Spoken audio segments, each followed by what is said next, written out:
Good afternoon, everybody. Welcome to our 5 o'clock session on Friday afternoon, NOFA Summer Conference. My name is Paul Bertler, your host for tonight.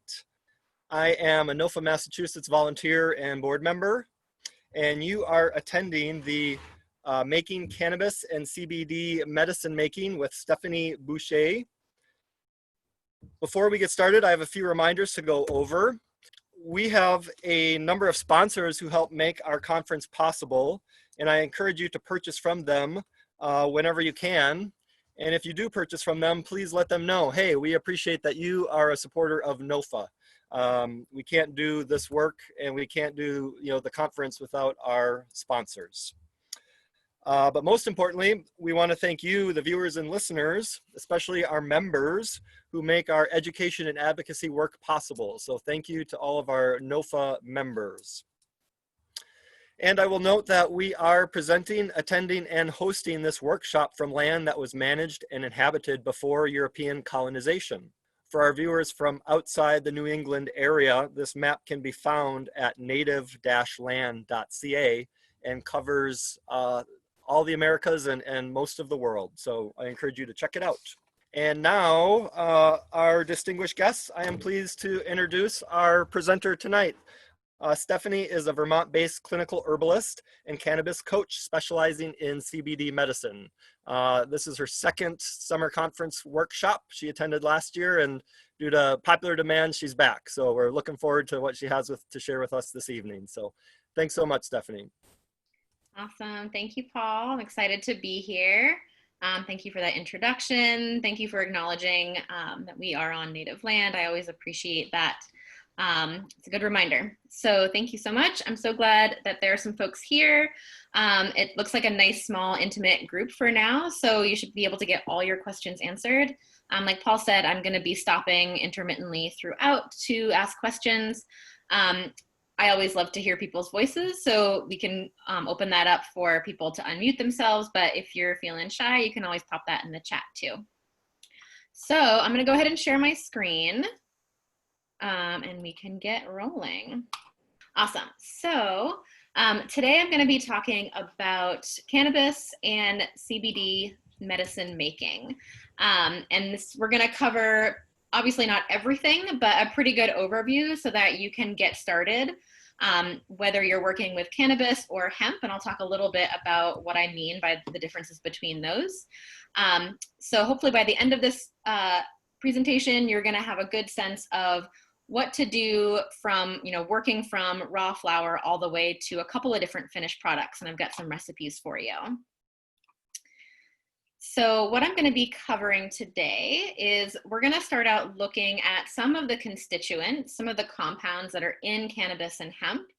And when we can learn a little bit about those constituents, we get a good sense of how best to extract them, because all constituents like to be extracted from plants in slightly different ways, depending on what kind of compounds they are. So we're going to look briefly at that. We're going to look at how to prepare your cannabis and hemp flower for extraction. There's some things you want to do beforehand before you even put it into your oil. We're going to look at how to make a cannabis or hemp oil infusion, and then how to take that infusion, which you could certainly use as is, like a CBD oil, but you could also then take that to create additional products like edibles and topicals, and I'll give you a couple examples of those. But before I started, I wanted to make sure everyone was clear about what I mean when I say hemp and what I mean when I say cannabis. When I first started teaching this years ago, this was something that not a lot of people knew, and now I feel like there's more sort of general knowledge around it. But just to make sure we're all on the same page, cannabis is cannabis, whether we're talking about hemp or whether we're talking about, quote, medical marijuana.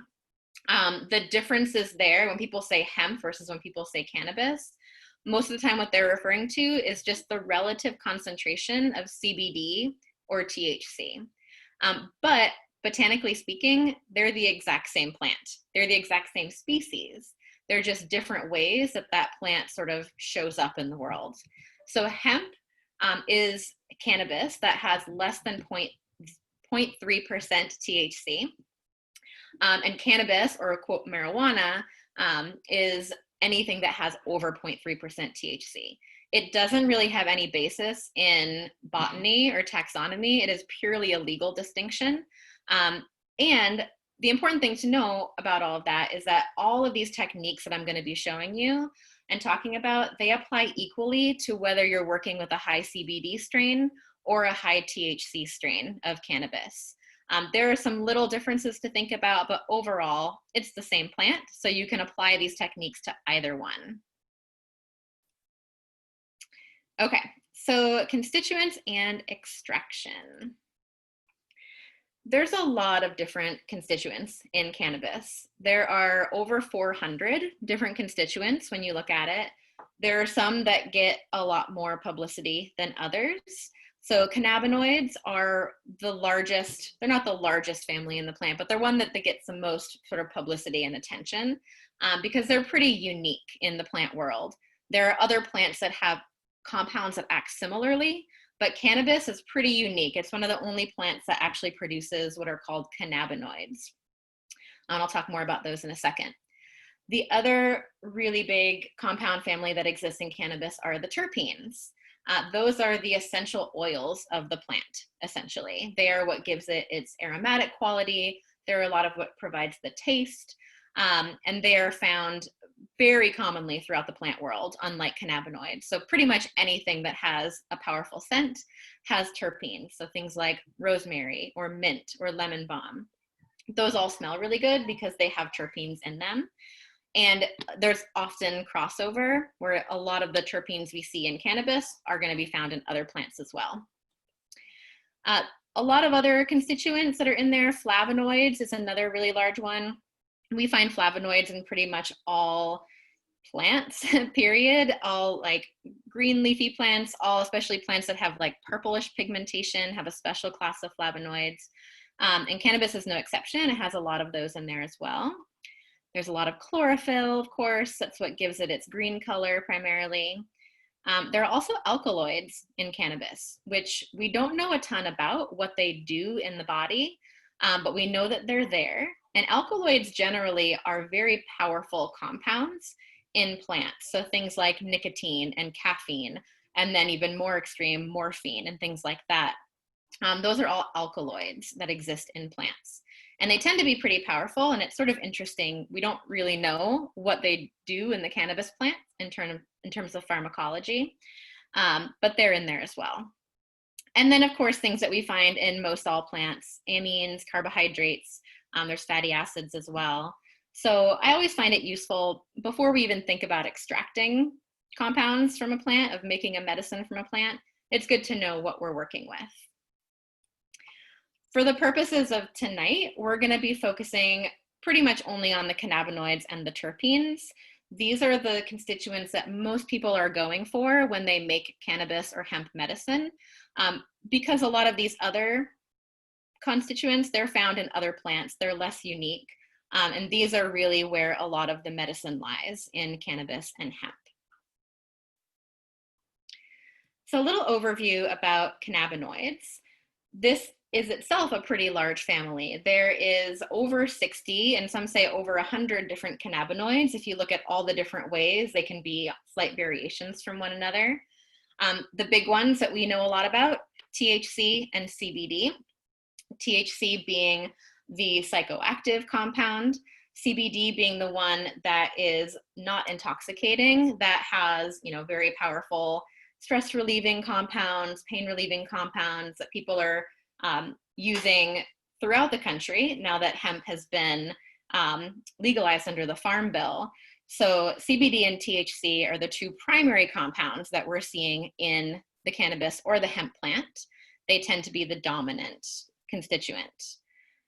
There are lots of other cannabinoids. There's CBN, there's THCV. These are also psychoactive in slightly different ways.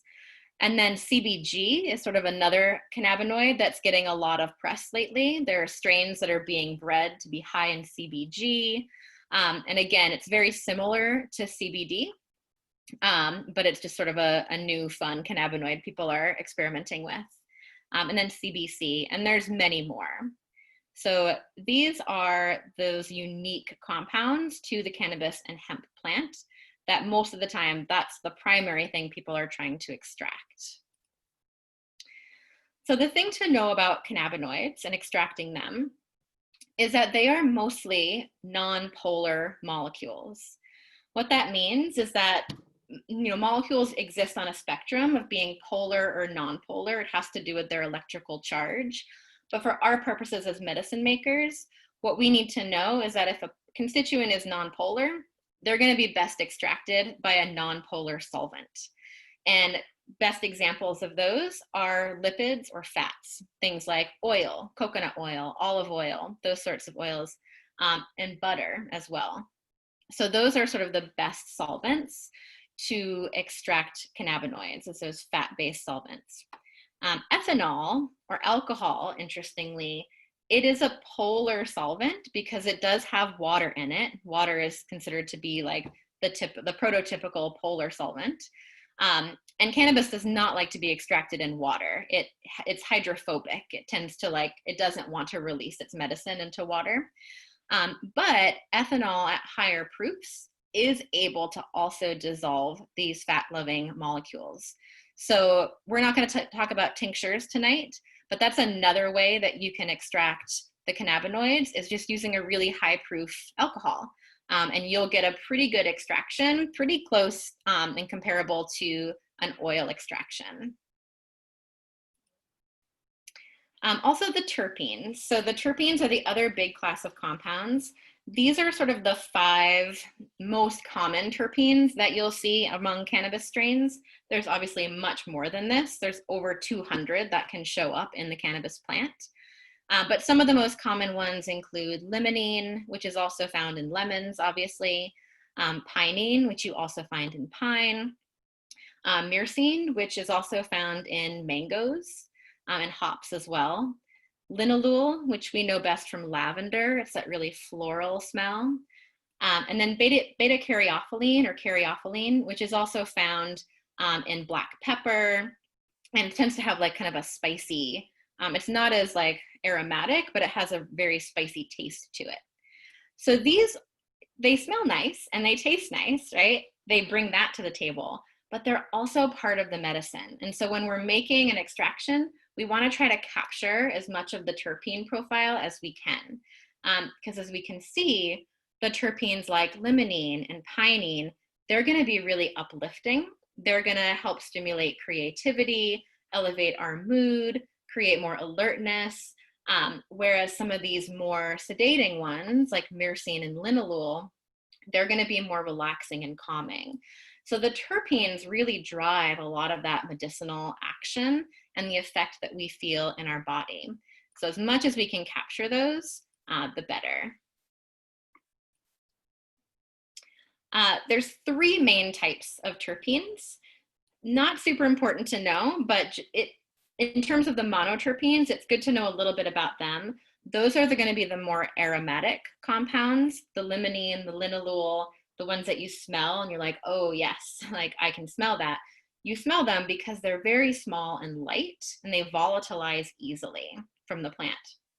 It's important to know that because any method of extraction that applies high heat can easily destroy these compounds, even at temps as low as 90 to 100. Some of them are more rugged than that, but a lot of them will volatilize when you apply heat. So good to know when you're making medicine. The beta-caryophyllene tends to stick around in the medicine when you extract it because they're a little bit bigger and heavier. It's a sesquiterpene, so we don't have to worry as much about heat destroying or dissipating that compound. Just for, curiosity's sake, there are other terpenes that exist in the roots. We're not going to talk about root extractions today, but triterpenes exist in the root. They're the largest terpene molecules. They don't have a smell, but they're also very anti-inflammatory, and there's been some research into using it alongside cancer care. So interesting, all different kinds of terpenes, but the monoterpenes are primarily the ones we're concerned about in the flowers. The good news is the terpenes are, for the most part, also nonpolar and lipophilic. So they're also going to come out really readily in those fat extractions, although some are going to come out in water as well. Okay, so that was my little science lesson about some of the compounds that we are seeing in the cannabis plant, what we know about them, what that means about extraction. Are there any questions about that before I move on to preparing the plant? Okay, awesome. We can always come back to it at the end. Okay, so when we're thinking about preparing the plant, the first step in creating medicine is typically going to be a process called decarboxylation. It's a big, long, fancy word that basically means that we are applying heat to the plant. What's happening when we apply heat to the plant, you can see it in this chart. So all cannabinoids in the plant start out as a form of CBG. That's called the precursor cannabinoid. Depending on what kind of cannabis plant it is, that's going to turn into either THCA or CBDA, or a different cannabinoid. And this is how it exists in the plant in its raw form. So the A stands for acid.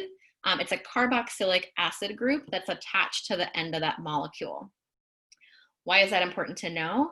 Well, especially in the case of THC, THCA is not psychoactive. If you just consume raw cannabis, that's a high THC variety, it's not going to create any sort of intoxicating or psychoactive effect. So if that's what you're going for, you're not going to get very far with that. If you want to activate that molecule, you have to apply some heat. And when you do that, it breaks off that little acid group and transforms it into delta 9 THC, which is what you are consuming in your body whenever you were to smoke or vaporize cannabis, because again, you're applying heat. So this is the psychoactive molecule that most people are looking for. Similarly with CBD, most of the research that's been done on how CBD interacts in the body is on this heated form, the decarbed form of CBD. So people always ask me, well, do I have to do this with CBD as well? And the answer is potentially not. I'll talk more about that in a moment. But if you're looking for CBD and the effects from CBD, then yes, you're going to need to apply this decarboxylation step. It's sort of a delicate balance though, because we don't want to apply too much heat. What happens, one of the things that happens when we apply too much heat for too long of a period of time, is we can actually further transform this molecule into CBN. Now we saw on the previous slide that CBN is also psychoactive, so that's not necessarily a bad thing, but it's also a much more sedating compound. So if we go too far, it can result in that sort of couch lock that people describe, which might be wonderful if folks are looking to work with their insomnia, right? But it might not be what you're looking for. So just keep that in mind when you are creating your medicine. We want some heat, but generally not too much. The other step that this doesn't show beyond oxidization is that you're actually just going to be volatilizing them to the air. And we definitely don't want that, because then we're just losing the medicine. So like I was saying, heating removes this carboxylic acid group that's attached to the molecules. In addition to activating it, it makes these cannabinoids more available to the receptors in our body that are there to receive cannabis when we consume it. And because the molecules are a little bit smaller, it allows them to cross the blood-brain barrier more readily. So it can get more deeper into our nervous system, basically, if we've decarbed it. Decarboxylation happens slowly over time. This is a natural process. But when we're making medicine, we often want to speed that process up, and that's why we apply heat. So this can happen naturally in a preparation that involves heat, and I'll talk a little bit about that. But if we're not going to be applying any heat at all, then we have to do that to the herb beforehand. So let's talk a little bit about how to do that. The first thing to figure out when we're going to decarb is okay, what temperature and how long do I need to do this? This is one of the big debates in the online world. If you Google how long to decarb my cannabis or hemp, people have a zillion different opinions about it, as they do in most things dealing with cannabis. But there's some data that we can look at. So this is a super old graph for what it's worth, and it's looking at THC specifically.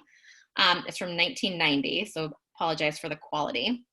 But what this shows us is that if we decarb at 300 degrees Fahrenheit, 145 Celsius, we get pretty much full decarboxylation. So almost all those molecules are converting within the first 7 minutes.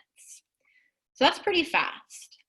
The danger is, because we're dealing with such a high heat, if we even go a little bit beyond that point, we're starting to lose quality. What's happening here is some of that THC is turning into CBN, and some of it is likely just being lost to the air, because THC also volatilizes at right around 300 degrees. So if we lower the temp a little bit, if we bring it down to about 250 degrees Fahrenheit, 122 Celsius, it takes a little bit longer, but we've got a much more forgiving curve to work with, right? So right around 27 minutes is what they've marked. You get pretty much peak decarboxylation, pretty close to that one right there, the first arc. If we go down even further, we can see that it takes a lot longer to reach that point. And in fact, on this graph, it doesn't reach that point.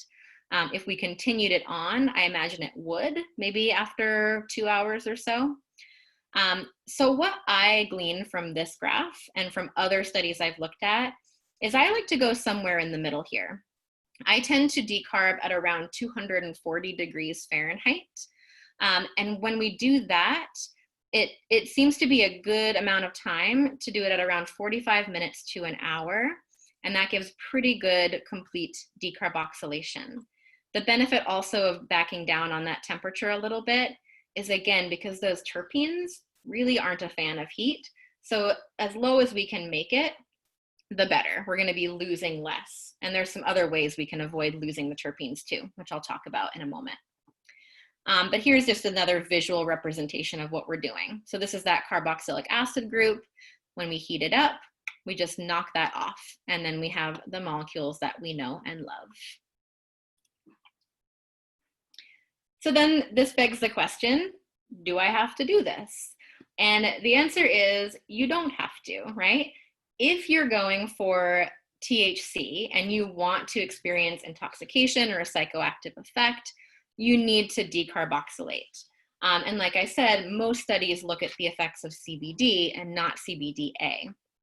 However, there's more research coming out outlining the therapeutic benefits of these acidic cannabinoids, of THCA and CBDA. So they're not necessarily bad. They're not, quote, inactive. They're just different, and they do different things in the body. And there's evidence to suggest that they do a lot of the same things, right? They're also anti-inflammatory. They're also pain relieving. And they have that extra benefit of not being psychoactive, even with the THC precursor. So for folks who that's not a goal, working with the acidic cannabinoids can be a really good choice. And in that case, you don't have to worry about heating it up at all.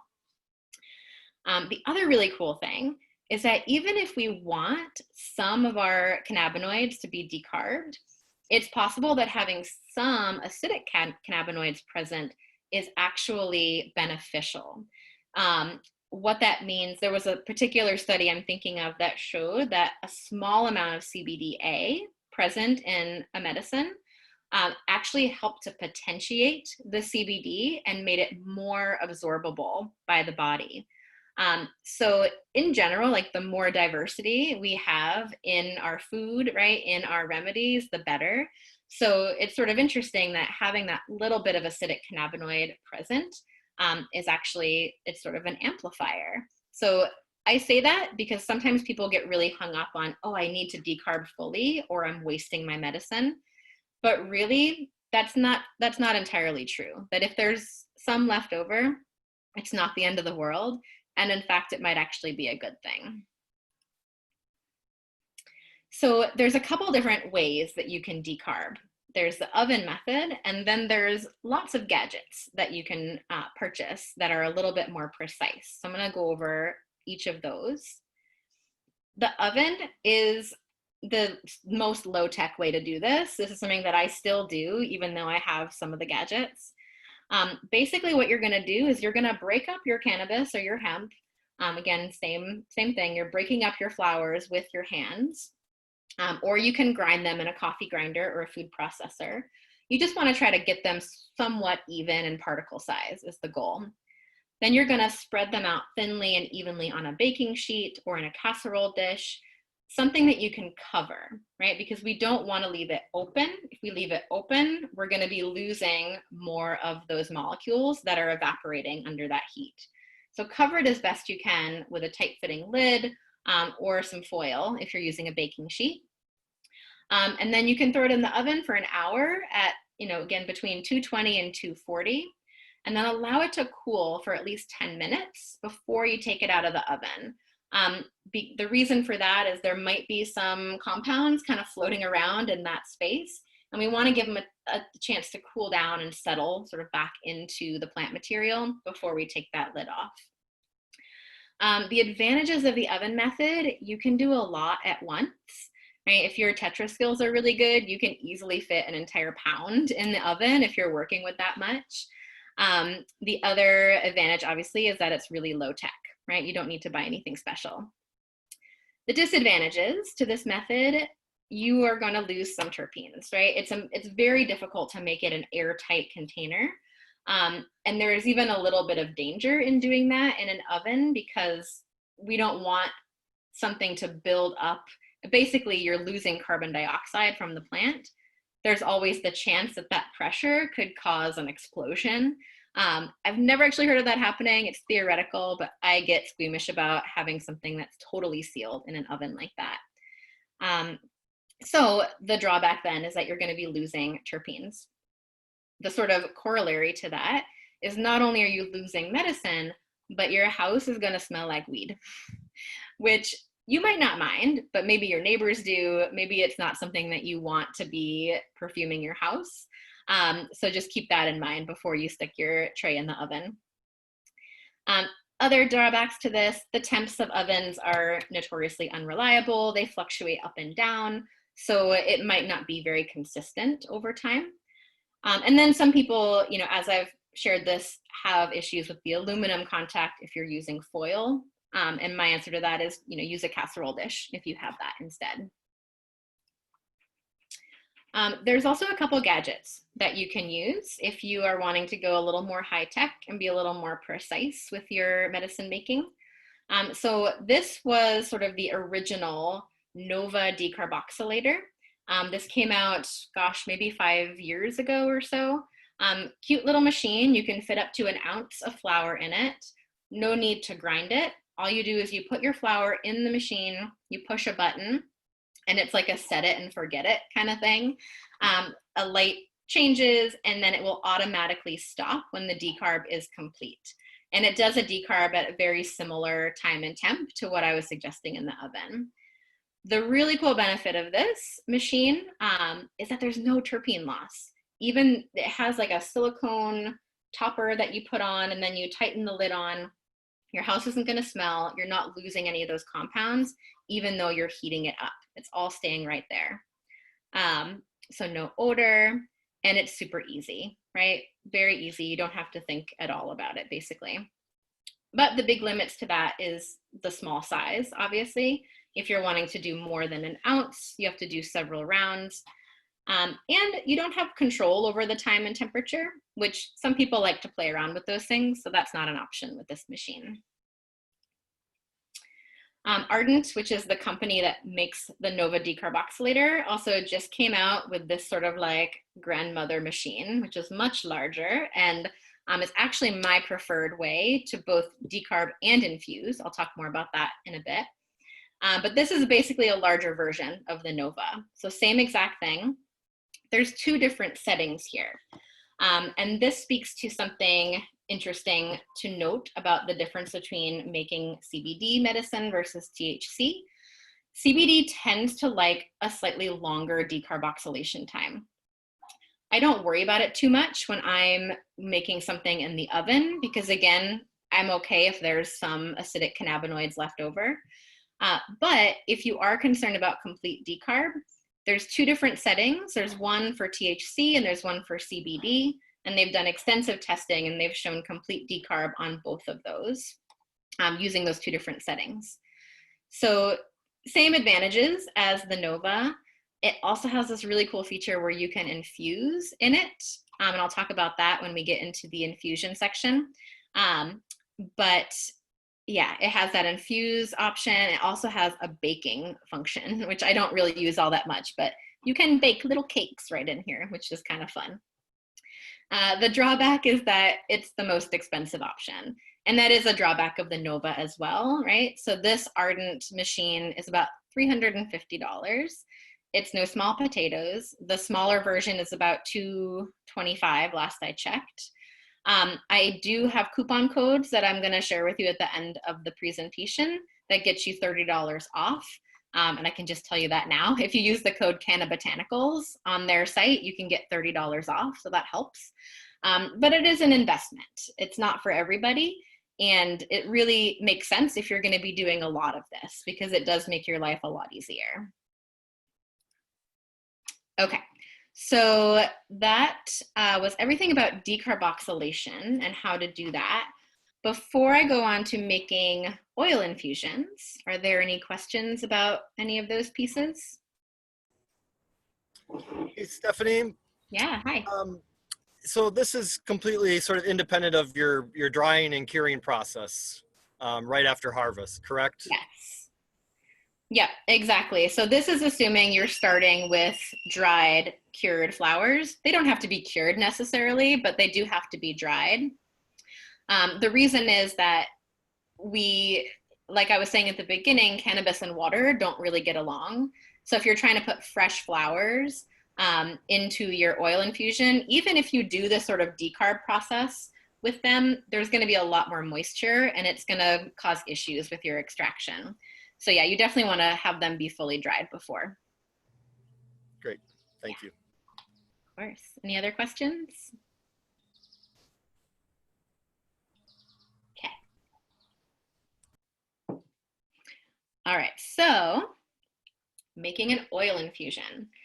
So we know why we want to start with oil or fat. It's a really great extractor of these cannabinoids and the terpenes. And just like before, we have a couple of choices.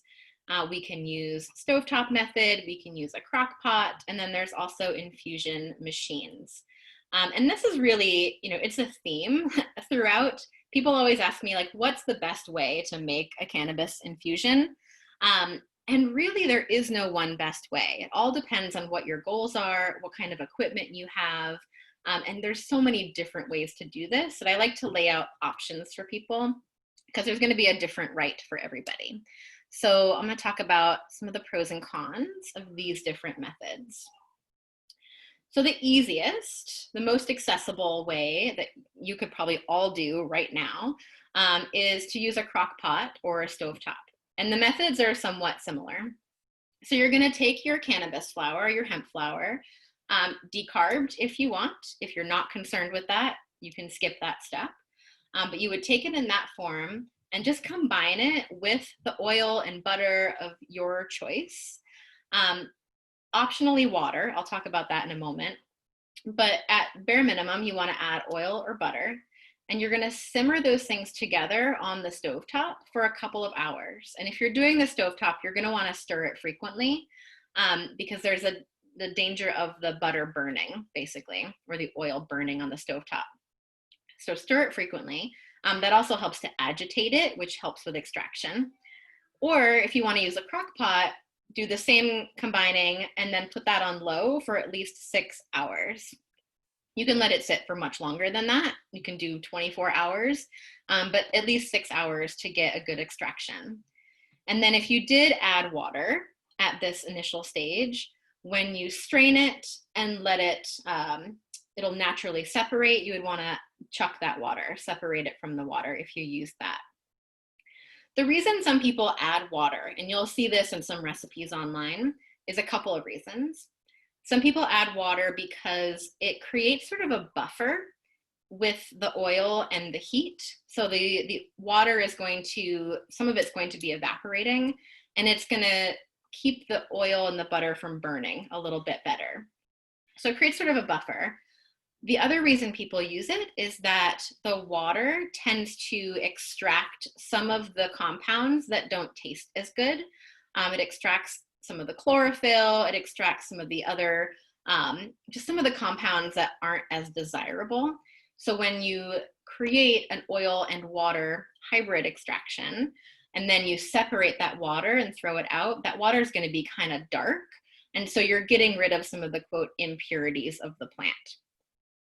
I don't bother with that for a couple of reasons. First of all, I'm a firm believer in whole plant medicine, that all that stuff is there for a reason, even if it doesn't taste that good. Like, we know bitter things are good for us. Chlorophyll is good for us, right? So I don't worry too much about that. And also the presence of water when you're trying to create an oil infusion, it just makes it more likely that it's going to go rancid. And we don't want that. If we're putting all of this time and energy and money into something, that's the last thing you want, is for bacteria to get in there and for, you know, the thing to spoil on you. So I keep it just straight oil. The advantages to doing it on this method, either crockpot or stovetop, again, super accessible. This is something most people have access to or can get access to. The drawbacks, though, it is easy to burn, especially on the stovetop.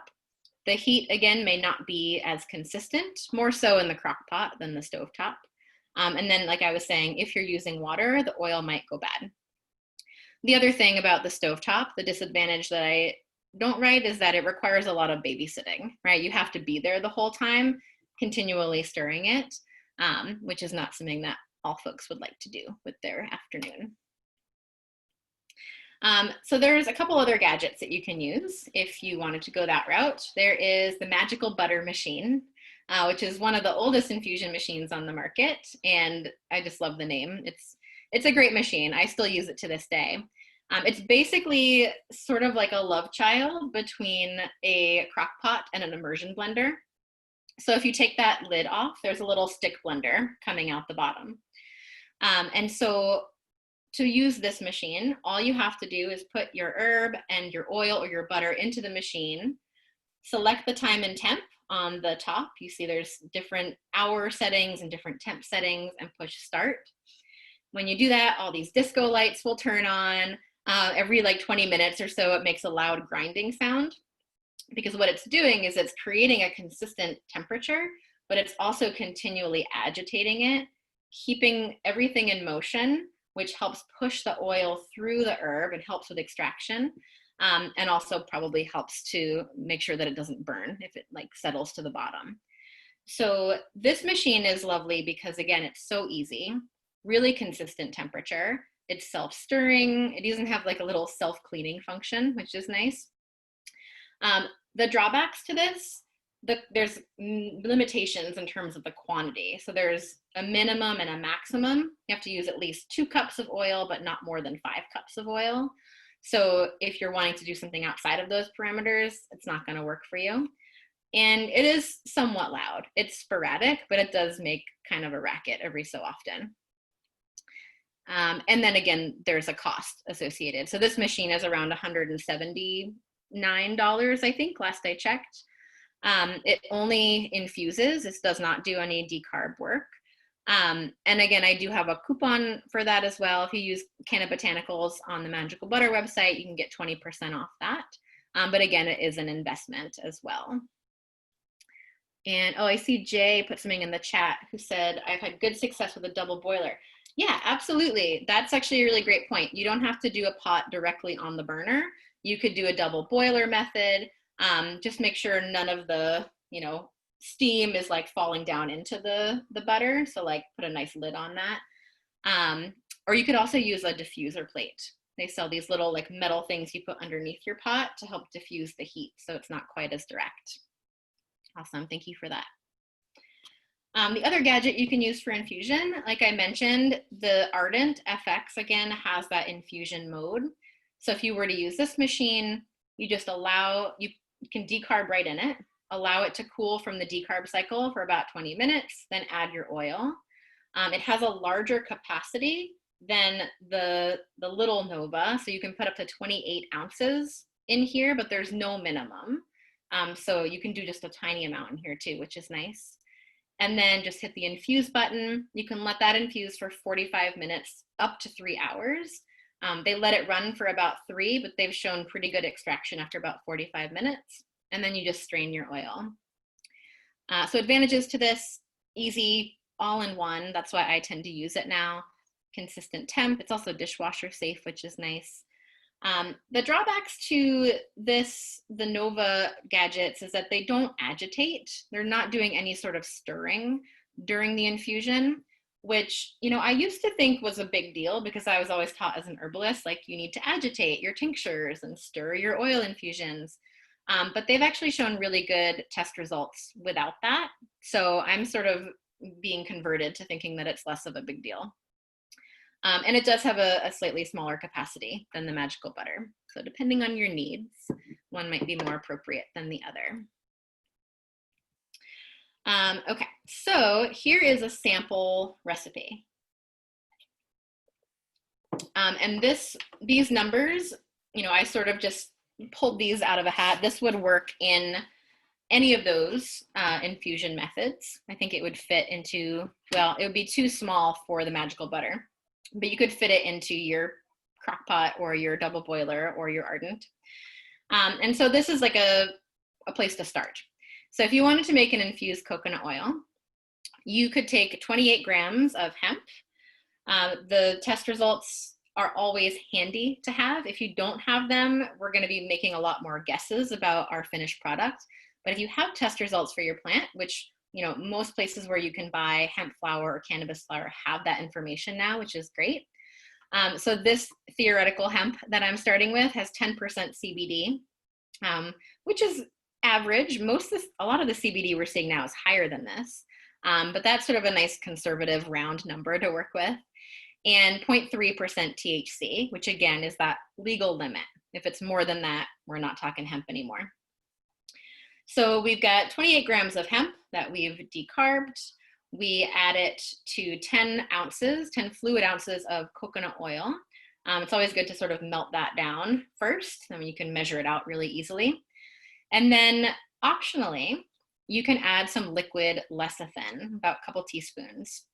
You can use soy lecithin, you can use sunflower lecithin, but again, it's optional. The reason that a lot of folks will recommend using this, well, there's a couple reasons. One is that it's an emulsifier. So it helps with the distribution of cannabinoids throughout your oil. You know, as an oil, it extracts really well in oil. So I don't worry too much about the distribution throughout the oil. I think it goes into that menstruum pretty well. But say if you were going to take this oil later and put it into a lotion recipe, which I'll share with you at the end, where you're going to be emulsifying it with water, it would be really handy to have that lecithin in there. It's going to help make that process happen a lot more smoothly.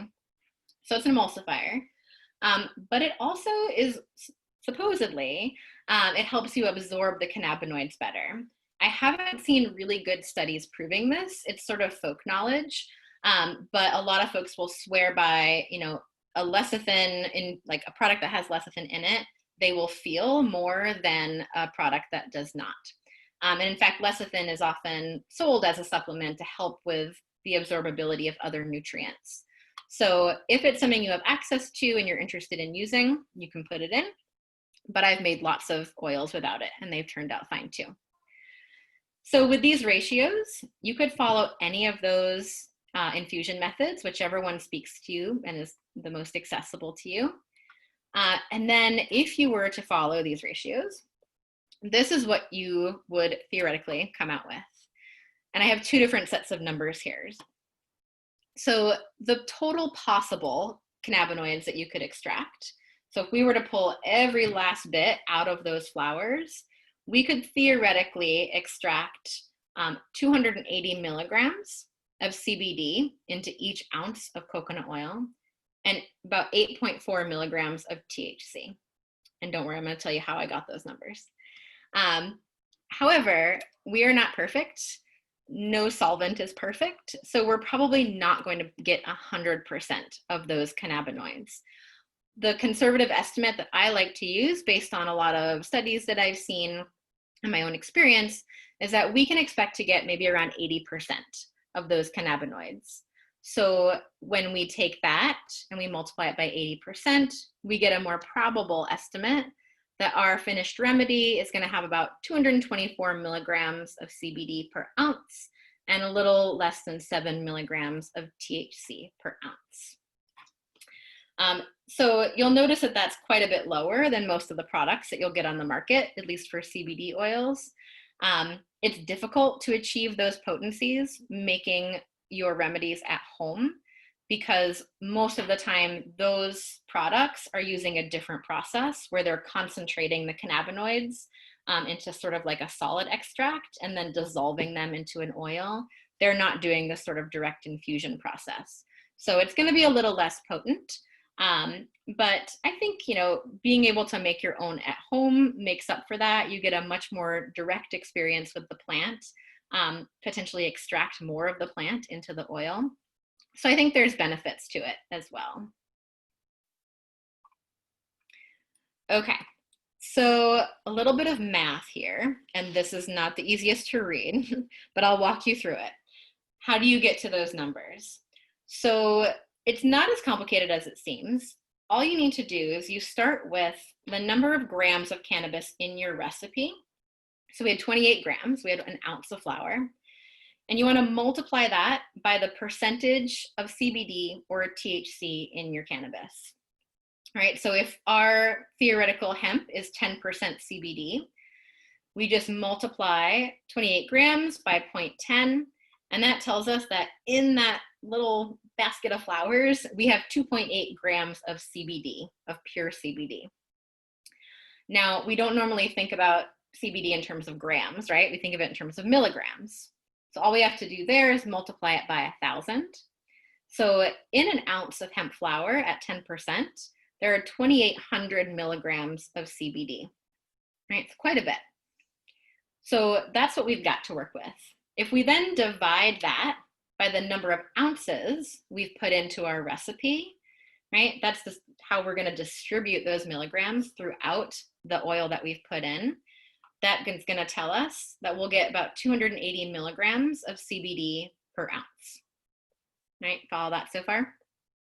But again, we don't get all of them. We only get about 80% roughly. Again, that's an estimate. But that, if we do that final step of multiplying it by 0.8, brings us down to around 224. So these are fuzzy mathematics, right? This is not necessarily what's going to be in your product. There's lots of variables along the way, right? If we were estimating the potency of our flower, that's a big variable that could be throwing our numbers off. If we didn't decarb fully or we didn't extract fully, that's going to make a difference. Different oils have slightly different efficiencies at extracting. So there's lots of variables along the way, but this can be a good starting place. If you're used to working with a commercial product and having so many milligrams in a serving, this can give you sort of a ballpark of what you might have in your hands and then how much you would choose to take. If you don't want to do all that work, I also have a potency calculator on my website that does all this math for you. So if you go to cannabotanicals.net/potency calculator, and I'll pop that in the chat as well, you can just plug your numbers in to the best of your knowledge, and it will spit out the final answer at the end. So you could just hop on there. Yay, that's easier. Okay, so that's basically making your oil in a nutshell. It's not rocket science. It's easy, it's fun. It will save you a ton of money, especially if you are buying a lot of CBD oil. You can make your own CBD oil for pennies on the dollar, especially if you're growing your own hemp, for example. But it might not be as potent. You might need to take more of it at any given time, but there's a lot of reasons why making your own could make a lot of sense.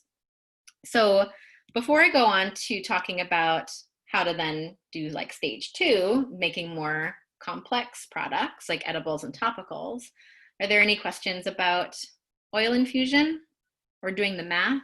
I know I just covered a lot.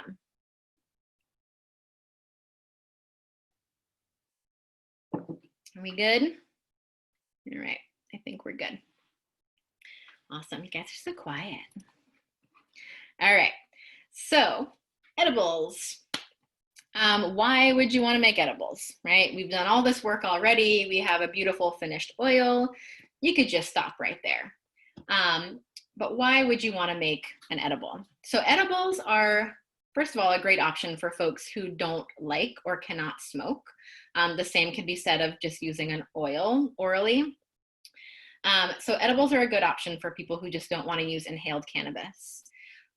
You might want to sort of dress up your oils because, you know, a straight infused oil, some people really enjoy it, but it's not the most palatable thing often. So adding it to a recipe can make it a little tastier, make it more likely that you're going to want to use it.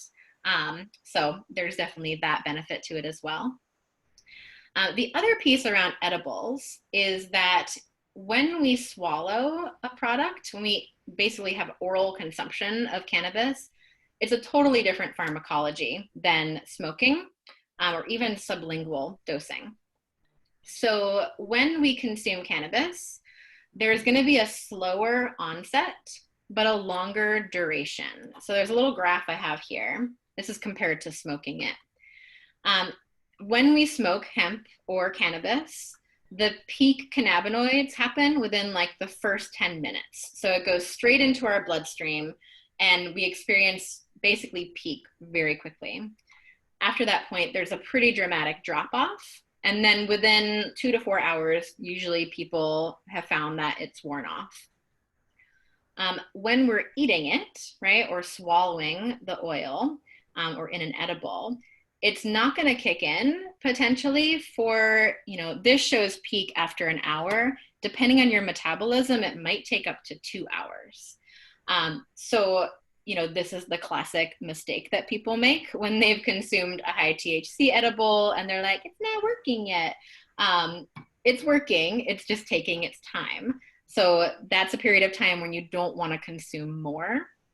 Less of an issue with CBD, obviously, but even with that, you don't want to waste it, right? Or take more than you need to. So it can take a couple hours to kick in. And then the effect is going to last a lot longer. It can last up to 6 to 8 hours. So, you know, this can be a great option for bedtime for folks who are having issues with insomnia, for folks who have sort of chronic anxiety throughout the day. It can be something to carry them through a lot longer. So consuming it orally in an edible form has those benefits as well. So the other piece that I like to mention is that when we're eating something, we're also getting direct application to the digestive system. So if there's any GI issues that you're working with, that can be a really nice way to consume your cannabis or your CBD. So how can you make an edible? What can you make? Is really endless possibilities, right? Anything that contains fat is the best viable candidate for infusion. And this can include sweets, right? The classic cookie or brownie, of course, is a really great option. You can take your infused oil and just use it in place of the oil in that recipe. You can make cakes, you can make pies, you can make bliss balls, which are, they're sort of like the herbalist no-bake cookie, where you take oil and often nut butter and honey and powdered herbs and mix it into like a little ball. They're really lovely and a great way to take your herbs, but you can use the infused oil right in those as well. But you don't have to stay with sweets, right? They're not necessarily the right choice for everybody. Savory foods can also be infused. I make a mean cheese cracker, which is so easy. You just take your infused butter, mix it with cheddar cheese, flour, and salt, roll that out and bake it, and it makes like a little mock Cheez-It that tastes really good. It covers up the flavor really well, especially if you add a little rosemary. So you can infuse crackers, you can make sauces, you can put it in soups or stews. right? Pretty much anything that has a fat in it. You can also choose to just encapsulate your oil if you'd rather not taste it at all. So you can buy these little capsule machines with, you can get the empty gelatin, or they have vegetarian capsules, and just get a little pipette and fill all of your capsules with the oil. And then there's a fun little chunk thing that you do to like cap them all. And then you can have your capsules made out for the next month or so. So that's another option that our bodies consume very similarly to an edible. So the important thing about having fat in these foods, a couple of things. We know, first of all, that it's a good extraction method. So we've already got it in that form. But the presence of fat in an edible actually improves the assimilation of cannabinoids as well. They've done studies where people have taken cannabis orally without fat and then consumed it with fat. And basically the bioavailability, how much they absorb into their body, is so much higher when there's been fat present. So always a good idea to put it in an edible with fat. You can certainly put it into an edible that doesn't have fat, like a lozenge. The issue there is it doesn't really like to distribute very well in a more watery solution, like a lozenge base would be. So you might get one that's way stronger than the other, which is not ideal. But then the other piece around that is if it doesn't have the fat, you might be missing out on some of the absorption. The really fun thing about creating edibles is it also allows us to add other nutritional and herbal ingredients for an expanded entourage effect. And I didn't define that earlier. That's a phrase that's often used in the cannabis world.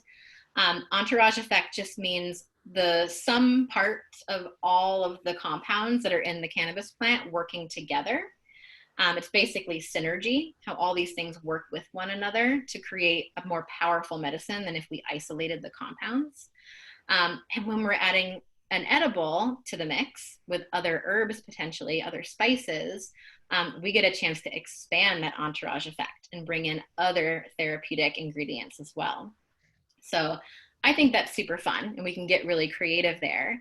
And historically, that's what was done. Historically, edibles, cannabis edibles, would often incorporate other herbs and spices, many of which were also anti-inflammatory or supportive of the digestive system, which is going to help us, again, absorb more of those cannabinoids.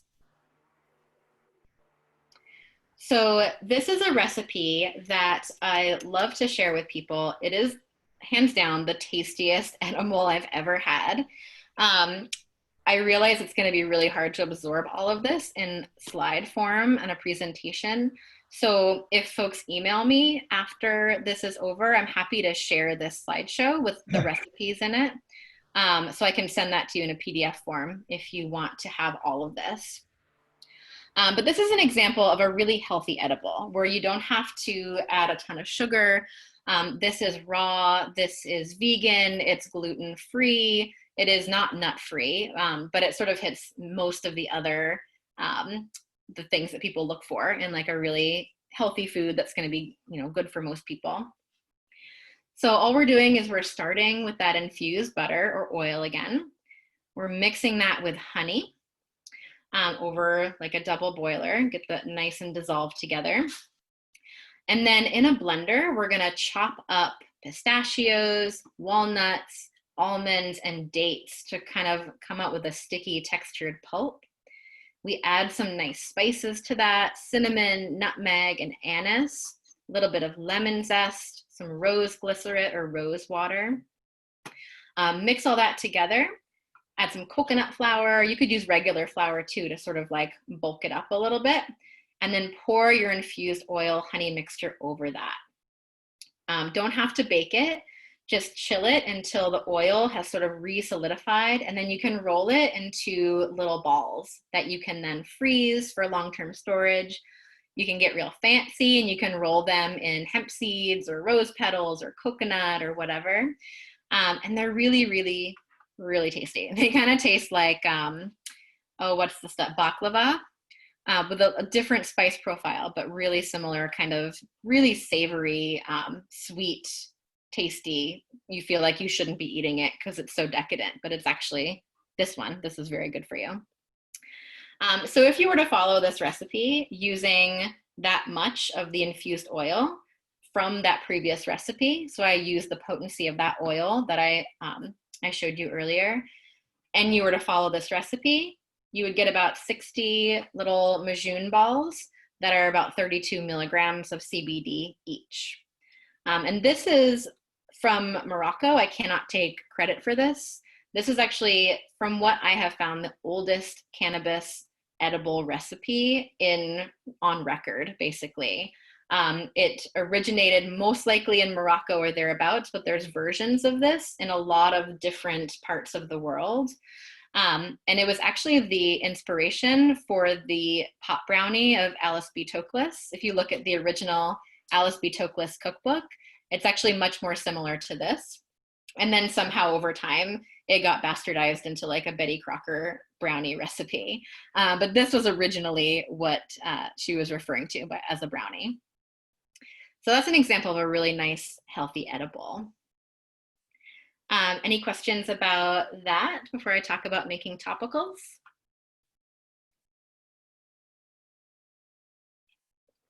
No, y'all are good? Okay. Beautiful. So topicals, why would we do that? Well, just as we have CB1 and CB2 receptors throughout all the insides of our body, right? And pretty much almost throughout our entire body, on lots of different organ systems, throughout our blood vessels and throughout our nervous system, right? We also have CB1 and CB2 receptors on our skin. These are the receptors that are going to attach, like those little cannabinoid molecules are going to dock to those receptors, and that's what sort of triggers the effect that we feel in our body. So we have those receptors on our epidermis, in the immune cells of our skin, in the acne cells of our skin. I don't know if that's a cell, but in that area, there are CB1 and CB2 receptors on our nerves and our sebaceous glands and hair follicles. And the application of cannabinoids to the skin is going to be triggering reactions on all of those receptors and doing all sorts of different lovely things. So we don't have to just use it externally or internally. We can also use it externally. Some of the reasons why we might turn to topical, there's less systemic absorption. What I mean by that is it's not really going in your bloodstream. There is some that's getting absorbed because, as you saw, those blood vessels that are really close to the skin, they're going to be absorbing some of that. But in general, it's not going to go systemic. You're not going to have a psychoactive effect. Generally, if you're using a THC topical, unless you use a lot of it. But in general, you're not going to feel high from using a topical. And you're much less likely for it to trigger a positive drug test. I like to bring that up because not everyone realizes that CBD remedies are going to contain a little bit of THC unless they've been sort of purified of that. And people have tested positive for drug tests from taking CBD oils. And some people have lost their jobs over it, which is really unfortunate. It is also possible to trigger a drug test from using a CBD topical, but the chances of that happening are very, very small. And I've known people who have used topicals, gotten tested, who are not smokers or consumers otherwise, and they've gotten tested and have not shown a positive result. So for those who are worried about that, topicals can be a great choice.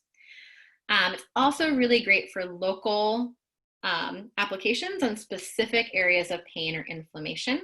So if you've got like a bum elbow, or you've got a rash happening, or there's a wound, right? You can put it on topically to get really localized effect. And it does that really well, whereas an internal remedy might not get to that point as easily. So really good for local areas of pain and inflammation. And you also get the added benefit of touch or massage, right? If you have a lot of back pain and you do a self massage, or you can get someone in your household to do a massage for you with a CBD or a THC infused oil, There's actual like scientific proof that that touch and that massage in itself is therapeutic and reduces pain response. Add in the extra remedy of the cannabinoids, and it's a really great combination. So that's another benefit to topical use. So this is your basic topical recipe. You can, just as with the internal use, just stop at the oil. You could take your infused coconut oil and rub it on your skin, especially here in the Northeast. Most of the year, our coconut oil is solid, although this year it's definitely not, has not been for a while. So you can use an infused coconut oil straight as a salve, but it's a little bit easier to work with if you add a little bit of beeswax. A little bit of vitamin E oil you can add optionally as a preservative to help it last longer. And then you can also add some essential oils, which are going to make it smell really nice. But again, these are terpenes. This is going to be adding to the therapeutic effect of the salve. And it's so, so simple. Salve is one of the easiest preps for beginning herbalists, medicine makers to make. You're just going to blend that oil and beeswax together in a double boiler until it's all dissolved together. Remove it from your heat, add the other ingredients, the essential oils, the vitamin E, and then pour it into little jars or tins to solidify. Super easy. It'll take you like 15 minutes. If you followed this recipe, which uses about 8 ounces of infused oil, it would make about, I didn't write 9 or 10 tins, and each one would be around 180 milligrams of CBD total, based on that earlier recipe. If you want to get real fancy with it, which is, I really enjoy making creams. It's a magical process to watch. You can make a lotion. And lotions I like a little bit more for like deeper issues. Like a salve tends to stay on the surface of the skin, but a cream, especially with a good amount of massage, I feel like gets absorbed into the skin a little bit more deeply than a salve. So for deeper issues of like muscle and joint pains, I find that creams can be more helpful. This is a more complicated process. It starts out the same, where you're taking your infused oil, and you can get fancy with different kinds of oil. You don't have to, but this recipe has an infused olive and an infused coconut oil. You're gonna blend that with beeswax and take that off the heat, add some essential oils after you've taken that off the heat, and just allow that to cool down to room temperature. That's a really important step. So it needs to cool down to room temperature. At that point, you have your water in a different container, or you can do a blend of water and aloe gel. And you're going to turn your blender on high and slowly, very, very slowly add in the water. Anyone who's ever made like a mayonnaise or an emulsified salad dressing, it's the same process. You're basically forcing the water and the oil to be friends, which they don't naturally want to be. So very slowly, you're going to add that water in, and you'll see it just sort of magically start to transform into this like opaque whitish green lotion that feels really luxurious. So stop and stir as needed. Keep blending it up, and then you can pour that into bottles or jars. This particular recipe doesn't have a lot of preservatives. You could add vitamin E, some rosemary extract to keep it lasting a little bit longer. But I like to keep mine real simple, and then I just store it in the fridge to help it last a long time and make sure my hands are clean when I use it. But it's a really luxurious cream. This is actually based off of Rosemary Gladstar's recipe for what she calls the perfect cream. So it's a really, really nice way to make what is going to feel like a top shelf quality topical product, but you made it right in your own kitchen. Okay, so those are the recipes that I had for you in terms of topicals. Before we close the slideshow and I'll open it up for questions, I just want to share with you some opportunities for, if this is interesting to you, some other opportunities to keep learning. So I have an online course that I call Cannabis Alchemy, which touches on a lot of this, that I just shared with you, but goes into much more depth and provides a lot more recipes. And it's something that you have lifetime access to. There's slideshows that dig deeper into the pharmacology and the science behind it, as well as the spiritual aspect, which I don't want to lose track of. You know, we can talk a lot about the compounds and the constituents and the science, but part of why I love making my own medicine is it is a spiritual process for me. It allows me to connect with the plant in a deeper way than I could if I just bought something off the shelf. So I fold that into this class as well. I look at sort of this process of alchemy, which is, you know, the precursor to chemistry, but it's so much more than that, really, as the art of transformation, where we can take a flower and turn it into something like an infused lotion.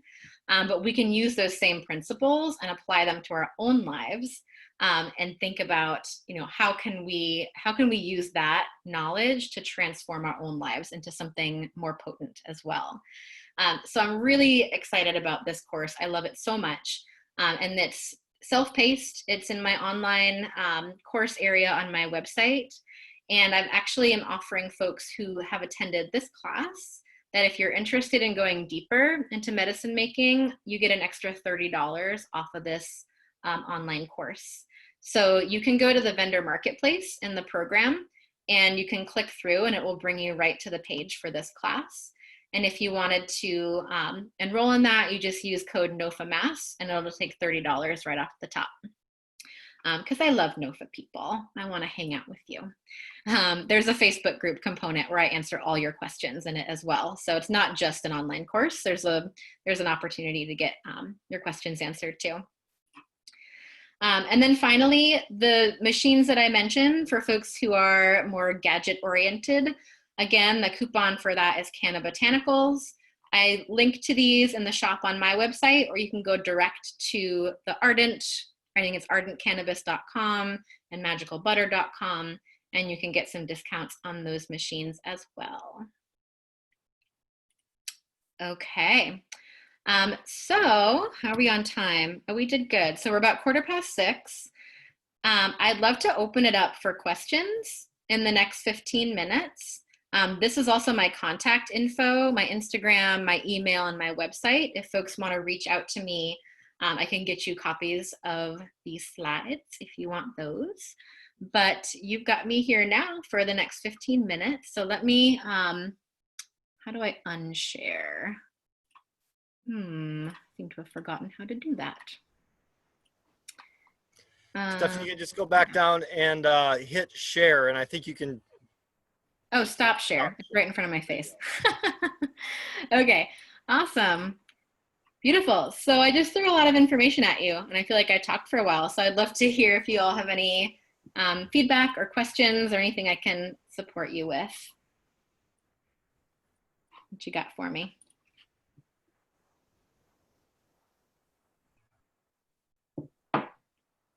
No, I explained it all perfectly. Brenda says, great presentation. Thanks. Thank you, Brenda.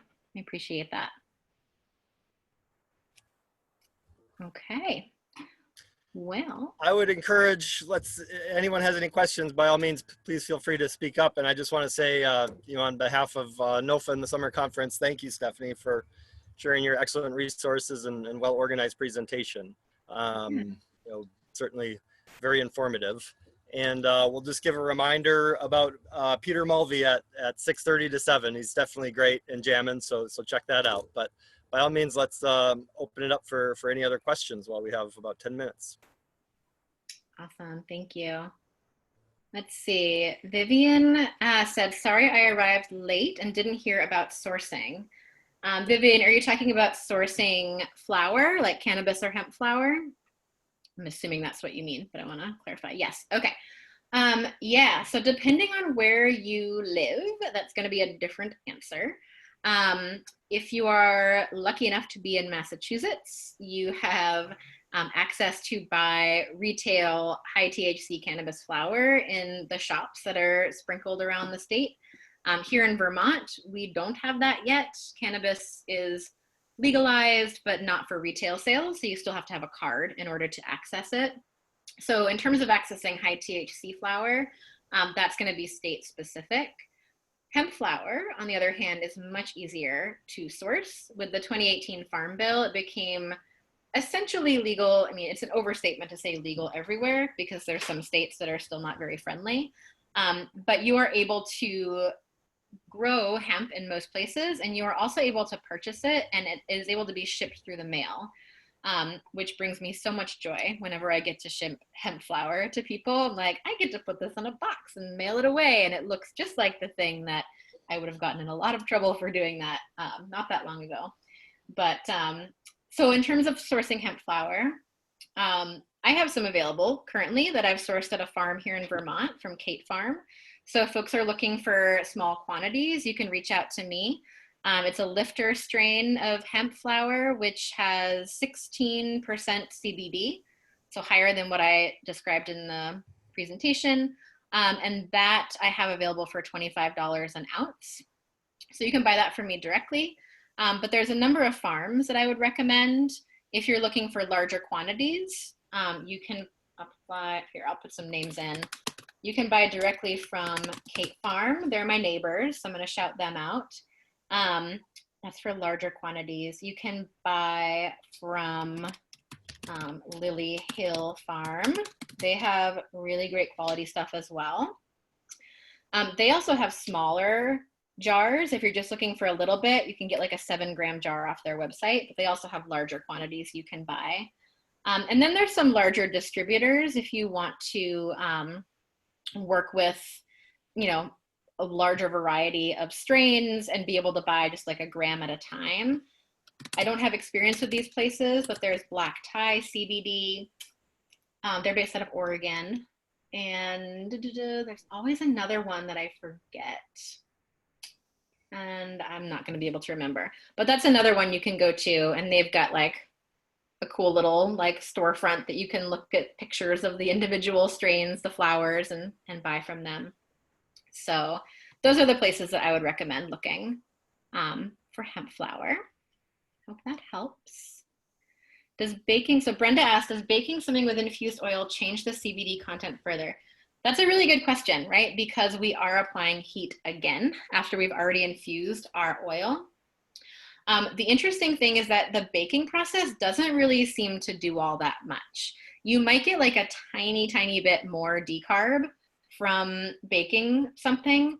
But even if you fully decarbed a product and then put it into like a cookie, for example, I haven't seen that there's any loss of potency or really a dramatic shift. And the reason is that it's in like a matrix of all these other ingredients that are sort of insulating it. And even though you're baking it in the oven at like 300 degrees, for example, it takes a while for that baked good to reach that temperature internally. So it doesn't seem to make that much of a difference. That's a really good question. Okay, so Vivian asked, for those of us who are in Mass, what should we look for in purchasing THC flowers? I'm concerned about contamination. Yeah, I am not sure what the status of the shops are down there in terms of what folks have to test for. It's getting more regulated throughout the country in different places. For a long time, it's been the Wild West and people didn't have to test for anything. And people were using all kinds of pesticides. They were growing it in soil that had heavy metals, which cannabis is really good at pulling up heavy metals from the soil. It's an accumulator, so we need to be conscious of that.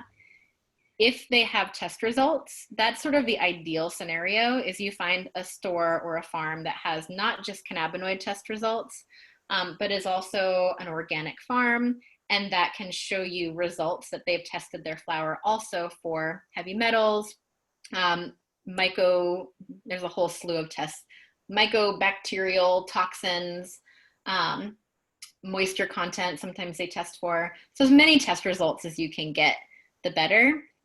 Not every farm can afford those tests, but if you talk to them and you know their practices, you can get a good sense for how clean the flower is. But yeah, that's a really good thing to watch out for because it's medicine. We don't want that stuff in there. All right. I think I got to the end of the questions. Anybody else before we close? Awesome. Beautiful. Well, yeah, folks, please reach out to me if you have any other questions. If you want to know more about that online course or the machines or about sourcing hemp flower, reach out and I'd be happy to support you on your medicine making journey. Ooh, one last question. Do you know anything about using CBD oil for glaucoma studies? I have not seen anything specifically about CBD and glaucoma. I believe most of the studies around that have been around THC and CBN being used in folks with glaucoma, but I have not. Sorry, I wish I could share more about that. But PubMed is a really great source, pubmed.com or .org. You could just, it's a collection of scientific studies. You could do a search for CBD and glaucoma, and if it's there, it will come up. Maybe PubMed. Yep, exactly. Awesome. Well, should we close for the evening? Sounds great. Thanks again so much. And thanks everyone for attending. Look forward to seeing you at the rest of the workshops. We have this is the end of the first week, 2 more weeks of the summer conference to go. So thanks again, and we'll see you around. All right, thank you. Have a good Good night. night.